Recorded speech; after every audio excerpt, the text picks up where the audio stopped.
a person who's a king, एक व्यक्ति जो राजा है, has trillions of dollars at his disposal, खरबों डॉलर उसके पास पड़े हैं, and he says, और वो कहता है, because the Lord is my shepherd, I shall not lack. क्योंकि यहोवा मेरा चरवाहा है, मुझे कोई घटी नहीं होगी।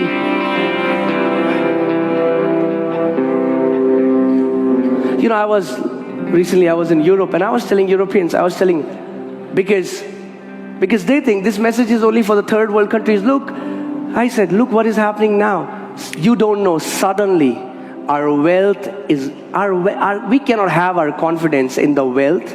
We cannot have our confidence in all these things. Our refuge, our confidence should always be in the Lord of glory, the one who called us, who loved us, who chose us, who cleansed us. मैं Europe में था और Europeans को ये संदेश सिखा रहा था, क्योंकि उनको लगता है कि ये संदेश पिछड़े हुए देशों के लिए, थर्ड वर्ल्ड कंट्रीज के लिए ही है। लेकिन मैंने कहा we don't need faith, कि हमें विश्वास we don't need faith in God. हमें प्रभु पे विश्वास की जरूरत नहीं है। हम तो बड़े धनी हैं, we don't lack anything. हमें किसी बात की कमी नहीं है, सोचते हैं। And then one war, लेकिन एक युद्ध हुआ, gone. सब कुछ खराब हो गया। Look at what happened in LA recently. All these people, super rich, prosperous, one fire, and everything that they have is destroyed. वो सारे लोग जो धनवान थे और एक आग आई एलए में और सब कुछ नाश हो गया। That's why Paul tells Timothy, who is the pastor of this church, and he tells, tell the rich people in your church, don't trust in uncertain riches. इसीलिए पौलुस जो टिमोथी से कहता है, जो एक चर्च का पास्टर है टिमोथी, उसको कहता है कि जो तेरे चर्च में धनवान लोग हैं उनको कह दे, अस्थाई धन पर भरोसा मत रखना। Amen. Thank you for this thundering silence. घंघोर सन्नाटे के लिए धन्यवाद। Amen. Hallelujah.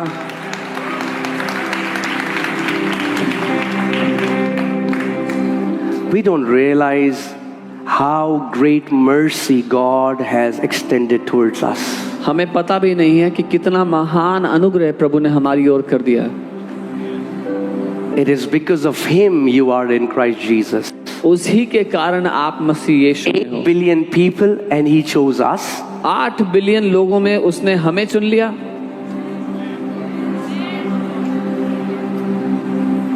How glorious is His grace. कितनी महिमा से भरा हुआ अनुग्रह है उसका। Amen. So we stay intimate.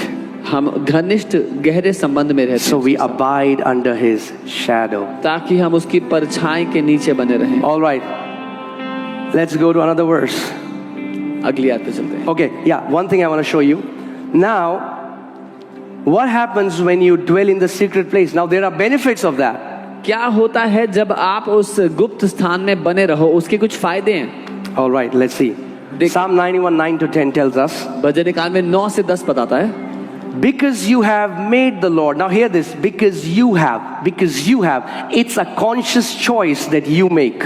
क्योंकि तुमने किया है ऐसा, क्योंकि तुमने प्रभु को अपना शरण स्थान बनाया, तुमने जानबूझकर ऐसा किया है। You made a choice. आपने निर्णय लिया। God will be my dwelling place. कि परमेश्वर मेरा शरण स्थान होगा। Whenever I hear a bad news, whenever people around me are freaking out because of whatever is happening and the pandemics and whatever, the economic downturn and the fall and blah blah blah, I run to my dwelling place. जब कभी मैं कोई बुरी खबर सुनता हूँ या मेरे आसपास के लोग परेशान हो रहे होते हैं कि आर्थिक समस्या हो रही है, मैं अपने शरण स्थान में भागता हूँ। Amen. Because you have made the Lord. Who has made the Lord? You have. Say, I have made the Lord. क्योंकि तूने यहोवा को बनाया है। बोलो, मैंने प्रभु को बनाया है। Who is my refuge? जो कि मेरा शरण स्थान ठहरा है। Even the Most High, even the Elyon, your dwelling place. परम प्रधान को अपना धाम, अपना शरण स्थान बना लिया है। What will happen? क्या होगा? No evil shall befall you, nor shall any plague come near your dwelling. इसलिए कोई विपत्ति तुझ पर ना पड़ेगी, ना ही कोई दुख तेरे डेरे के निकट आएगा। Amen. मगर ये किन लोगों के लिए लिखा है? But who is this written for? ईसाइयों के लिए नहीं लिखा। not for बुरा मत मानना, कई लोग बुरा मान जाते हैं कि मैं ईसाई कहता हूँ। अब ईसाई को ईसाई नहीं कहूंगा तो क्या कहूंगा? ईसाइयों के लिए नहीं लिखा है, This is not written for परमेश्वर religious के Christians. प्रेमियों के लिए लिखा है। This is for the lovers of God.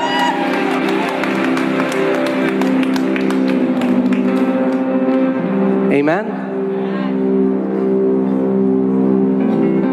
Hallelujah. No, come on, say this after me.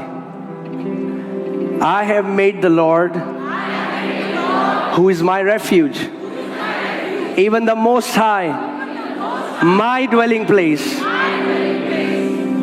So no evil shall befall me, nor shall any plague come near my dwelling. मेरे साथ कहें, क्योंकि मैंने यहोवा को अपना शरण स्थान बना लिया है, परम प्रधान को अपना निवास स्थान बना लिया है, इसलिए कोई विपत्ति मुझ पर ना पड़ेगी, ना कोई दुख मेरे डेरे के निकट भी आएगा।